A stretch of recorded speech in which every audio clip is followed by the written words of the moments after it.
आपल्यासोबत काँग्रेसचे ज्येष्ठ नेते व माजी मंत्री विजय वडेट्टीवार आहे। आज मुंबईत काँग्रेसच्या कार्यालयावर हल्ला करण्याचा प्रयत्न झालेला आहे। किती गंभीर विषय वाटून काय मागणी आहे तुमची? नाही हे यांनी कायदा सुव्यवस्था राज्यातली आत्ताची चर्चा सुरू आहे आणि आम्ही अमित शहाजींच्या स्टेटमेंट नंतर ज्यांनी बाबासाहेबांचा अवमान केला अशा प्रकारचं स्टेटमेंट केलं, त्यामुळे जर आम्ही आंदोलन करतो सो त्याला प्रत्युत्तर म्हणून त्या आमच्या कार्यालयाची विभागीय काँग्रेस कार्यालयाच्या कार्यालयाची तोडफोड होत असेल तर हे तर मला वाटतं की लोकशाही मानणारी मूल्य नाही, ती माणसं नाहीत, ही गुंडांची प्रवृत्ती आहे। आम्ही आंदोलन केले, आम्ही काय त्याला हिंसक वळण दिलं काय? आम्ही कोणावर दगडफेक केली? परंतु बाबासाहेबांचा अवमान होत असताना जर आम्ही त्या संदर्भात आम्ही आंदोलन करत असू, त्याला प्रत्युत्तर म्हणून जर या पद्धतीनं ही सत्तेची मस्ती आणून जर कार्यालय तोडतील तर ह्याला काय समजायचं? सत्ताधारीच कायदा सुव्यवस्था म्हणून काढत असतील आणि उद्या कोणाचा जीव घेण्यासाठी ऑफिसवर दगडफेक करत असतील तर मला वाटतं यांनी लोकशाही तर यांना मान्य नाहीच, परंतु बाबासाहेबांचा अवमान करत असताना त्या ठिकाणी घुसताना बाबासाहेब आंबेडकर की जय म्हणून घुसलेत, नाहीतर आणि आता बघूया इतकी मोठी घटना होताना पोलीस काय कारवाई करत होते, पोलिसांनी त्यांच्यावर लाठीचार्ज का केला नाही, पोलिसांनी त्यांना अटक का केली नाही, हे आम्ही आता बघणार आहोत। आणि ही जर पद्धत महाराष्ट्रामध्ये सुरू झाली किंवा देशामध्ये तर ह्यांना लोकशाही मान्य नाही, यांना हुकुमशाहीनं हा देश चालवायचा आहे।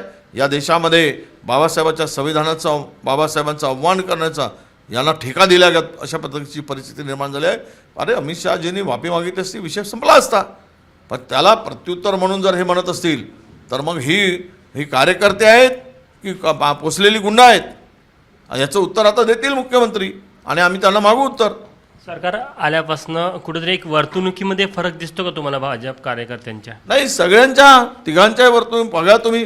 झालेली घटना सरकार परभणीमध्ये घरातून कॉम्बिंग ऑपरेशन करून दलितांना बेदम मारहाण करताय, त्याचा जीव घेताय पोलीस, वर्षाच्या बळावर पोलीस इतकी हिंमत करतात। त्यानंतर झालेली घटना सरपंचाला उचलून नेऊन बेदम मारहाण झाली जाते व त्याचे डोळे जाळले जातात, त्याला 1 इंच जागा ठेवली नाही मारताना, किती अमानुषपणे मारलं, कुठे कायद्याचा आणि सुव्यवस्थेचा विषय राहिला?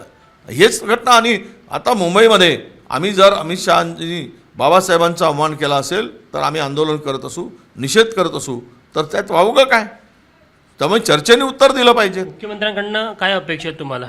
नाही, मुख्यमंत्री कठोर वागतील ते कोणी असू देत, त्यांच्या पक्षाची माणसं असू देत, चुका करतील तो गुन्हेगार आहे, त्यावर कारवाई व्हावी, मुख्यमंत्र्यांनी कायदा सुव्यवस्था सुधारावी।